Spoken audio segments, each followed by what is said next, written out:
Oh yes, I have great memories of performing with the Utah Symphony.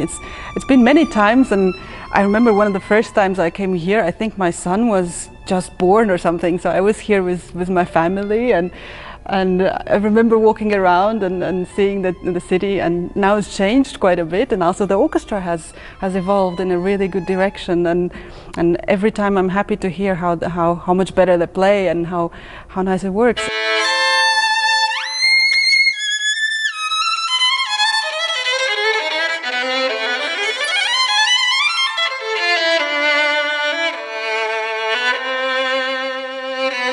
Well, the Sibelius Violin Concerto is of course one of the most loved and famous violin concertos, and it's always a pleasure to play. It's actually quite a complicated piece and very difficult to get together with the orchestra. It's one of those, especially in the first movement, that there are these lines all over the place and everybody has one, and it's a mixture of the polyphony and the melodies, and it's very difficult to find the flow somehow, but it's such a beautiful piece of music, and I think the second movement is probably one of the most beautiful second movements there is in violin literature.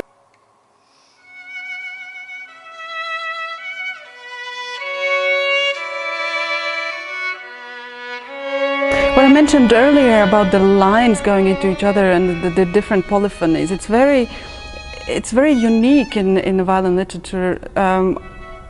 It makes you really integrate with the orchestra as well, and at least for my taste, you have to be one with the orchestra.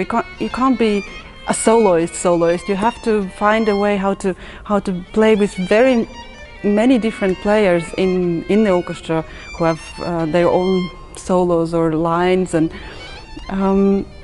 it is a very violinistical piece. It's very challenging for the instrument, but it also it lies very well in the hand, so you can actually enjoy these beautiful melodies all the time. But for me, the most important thing is to find the connection to the orchestra members.